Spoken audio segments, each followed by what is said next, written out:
Hi friends, నేను morning చెప్పాను కదా జీవాలు కొన్నామని చెప్పి. అవైతే ఇవే అనమాట. ఇవి వచ్చేసి మొత్తం 36 గొర్రెలు, 36 పిల్లలు. ప్రతి ఒక్క గొర్రె కవర్ అయ్యేలాగా అయితే వీడియో అయితే చేశాను. అయితే మీరైతే ప్రతి ఒక్క గొర్రెని చూసి మీ ఏరియాలో ఈ గొర్రెలు ఎంత కాస్ట్ చేస్తాయో అయితే కామెంట్ చేయండి. చాలామంది అయితే అన్న నిన్న హైదరాబాద్ పోయారు కదా, లాభం వచ్చిందా నష్టం వచ్చిందని అయితే విపరీతంగా అయితే కాల్స్ చేస్తున్నారు. అయితే ఖచ్చితంగా ఆ లాభము నష్టం గురించి అయితే సపరేట్గా వీడియో చేస్తాను. ఇప్పుడు ఇంకా చాలా మార్కెట్ వీడియోస్ కూడా చేయాల్సినవి చాలా ఉన్నాయి. అయితే అంతలోని గొర్రెలు తేవడంతో అయితే ఈ గొర్రెల వీడియో అయితే ఫస్ట్ అయితే చేస్తున్నాను. మళ్ళీ అయితే ఎంత లాభం వచ్చింది, ఎంత కొన్నాము, అక్కడ ఎంత కమ్మాము అనేది ప్రతి పిల్లలు కూడా ఎంత కమ్మింది అనేది వాళ్ళు పట్టీ వేసిస్తారు. ఆ పట్టీతో సహా అయితే నేను ఖచ్చితంగా వీడియో చేస్తాను. ఈ గొర్రెలు అయితే చాలా బాగున్నాయి. ఇవి హైదరాబాద్ తీసుకెళ్తే మంచిగా అమ్ముతాయని కూడా నాకు తెలుసు. ఎందుకంటే మనం మొన్న తీసుకెళ్లిన వాటిల్లో 7 గొర్రెలు ఉన్నాయని మీ అందరికీ తెలుసు. ఆ 7 గొర్రెలలో ఫస్ట్ ఒక 4 గొర్రెలు పట్టుకున్నారు. 4 గొర్రెలను వచ్చేసి 40,000 కొన్నారనమాట. యాక్చువల్గా మనం ఆ 7 గొర్రెలు కొన్నది కూడా 56,000కి మాత్రమే. అయితే అక్కడైతే 4 గొర్రెలే 40,000కి కొనేశారు. నాకు తెలిసి మార్కెట్లో అయితే గొర్రెలకు మంచి డిమాండ్ ఉందని నాకు అనిపిస్తుంది. కానీ ఇప్పుడుండే ఖర్చుల్లో అయితే మార్కెట్కి వెళ్తే మాత్రం లాస్ వచ్చే అవకాశం ఎక్కువ ఉంటుందని ఆలోచిస్తున్నాము. అయితే ఎట్టి పరిస్థితుల్లో కూడా గురువారం వరకు అయితే మన దగ్గరే ఉంటాయి. గురువారం వరకు ఇక్కడ లోకల్లో ఎవరైనా తీసుకెళ్లే వాళ్ళు కానీ మనకు కానీ మంచి మార్జిన్ ఇచ్చి కొంటే తప్ప, లేకుంటే మాత్రం ఇంకా కొన్ని యాడ్ చేసి అయితే వేయాల్సి అని అనిపిస్తుంది. మార్కెట్లో అయితే కొదం పిల్లలకు కూడా మంచి డిమాండ్ ఉందని అనిపిస్తుంది. ఎందుకంటే మనం లాస్ట్ బ్యాచ్లో అయితే మన దగ్గర 4 కొదం పిల్లలు కూడా ఉన్నాయి. ఆ 4 కొదం పిల్లలు 17,000 పోయాయి.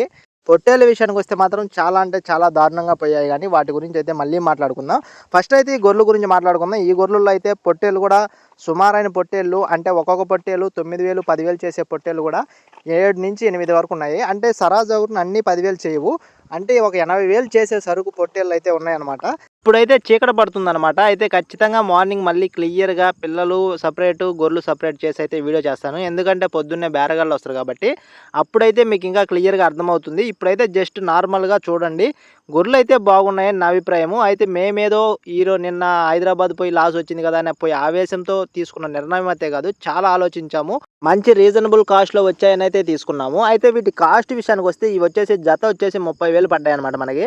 అయితే మీకు హెవీ అనిపిస్తుందా లేకుంటే రీజనబుల్ అనిపిస్తుందా ఖచ్చితంగా కామెంట్ చేయండి. ఎందుకంటే మీ అభిప్రాయం మాకు చాలా ఇంపార్టెంట్.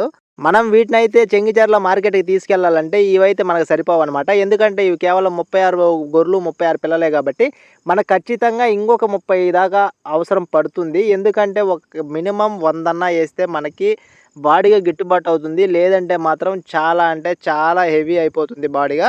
మనం చూశాను కదా, మనము వెళ్ళేటప్పుడు పోలీస్ ఖర్చులు కావచ్చు, బండి బాడీకి కావచ్చు, మనం తినే తిండి కావచ్చు, మన ఖర్చులు కావచ్చు ఎంత హెవీగా ఉన్నాయో అవన్నీ మనకి వీటిపైనే రావాలి. ఎందుకంటే మన మెయిన్ టార్గెట్ ఇదే కాబట్టి. అయితే బండి గెలిచినప్పుడు చేసిన పూజ ఖర్చు కాడి నుంచి మళ్ళీ తిరిగి ఇంటికి వచ్చే వరకు ప్రతి రూపాయి వీటిపైనే రావాలి. అప్పుడే మనకు లాభం కనిపిస్తుంది. అయితే ఇప్పుడుండే సిచ్యువేషన్లో మారుబేరానికి కొని హైదరాబాద్ పోయి మార్కెట్కి పోయి సంపాదిస్తాం అనేదంతా కళ. ఖచ్చితంగా ఇంట్లో పెంచినవి అయితే మాత్రమే లాభాలు వస్తాయేమో, కానీ మనం ఇక్కడి నుంచి మారుబేరానికి తీసుకెళ్తే మాత్రం ఖచ్చితంగా దెబ్బపడే అవకాశం ఉంటుందని నా అభిప్రాయం. అయితే మీరు కానీ ఖచ్చితంగా లాభాలు రావచ్చు అని మంచి రీజనబుల్లో కొన్నాం అనిపిస్తే ఖచ్చితంగా తీసుకెళ్ళండి. ఎందుకంటే అక్కడికి వచ్చేదాన్ని రాజస్థాన్, యూపీ నుంచి పొట్టేళ్ళు విపరీతంగా వస్తున్నాయి. నాగ్పూర్, మహారాష్ట్ర, రాజస్థాన్ ఇక్కడి నుంచి అయితే సిరోహి గోడ్స్ అని చెప్పి అయితే అవి కూడా హెవీగా వస్తున్నాయి. అవేందో లైవ్ వెయిట్ కేజీ 200కి 250 కూడా ఇచ్చేస్తున్నారు. మరి వాళ్ళకి అలా ఎలా గిట్టుబాటు అవుతుందో, మరి అక్కడ ఎంత పడుతున్నాయో మనకైతే తెలీదు. ఆ బ్రీడ్ అయితే మనం వాడము. మేకలు అయితే చాలా డెడ్ చీప్గా వస్తున్నాయి అనమాట. అయితే ఆ మేకలు వచ్చేసి మన ఏరియాలో వాడరు అనమాట. అవి ఓన్లీ కటింగ్ పర్పస్కే పోతాయి. మటన్ కూడా బాగుంటుందని చెప్తున్నారు, కానీ మనమైతే ఎప్పుడు మా వాటిని అయితే టేస్ట్ చేయలేదన్నమాట. అయితే పొట్టేళ్ళు వచ్చేసి తోక పొడుగు పొట్టేళ్ళు అయితే చాలా వస్తున్నాయి. అవి కూడా వీడియో చేశాను, దాని గురించి కూడా మళ్ళీ చేస్తాను. అయితే మనకు టైం లేనందువల్ల వీడియోలు అయితే స్లోగా వస్తున్నాయి.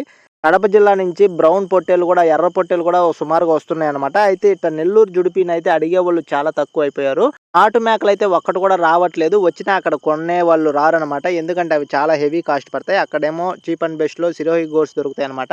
కాబట్టి ఆ మేకలు అయితే ఒక్కటి కూడా రావట్లేదు. వాటి గురించి అసలు టాపిక్కే వదిలేస్తే ప్రజెంట్ మార్కెట్ అంతా రన్నింగ్లో ఉండేది నెల్లూరు జుడిపి గొర్రెలకు, నెల్లూరు జుడిపి కొదం పిల్లలకి అయితే ఫుల్ మార్కెట్ రేజ్లో ఉంది. అవి మాత్రం తీసుకెళ్ళామంటే ఆదాయం వస్తుంది అనేది నా అభిప్రాయం. అయితే ఖచ్చితంగా వస్తుందని అయితే నేనైతే చెప్పలేను. ఎందుకంటే అక్కడికి పోతే మార్కెట్ ఎట్లా ఉంటుందో తెలియదు. 10 బండ్లు అవసరం ఉన్న మార్కెట్కి 5 బండ్లు పోతే ఆ రోజు డిమాండ్ హెవీగా ఉంటుంది. ఇలాంటి మరిన్ని వీడియోస్తో మళ్ళీ కలుద్దాం. Bye friends.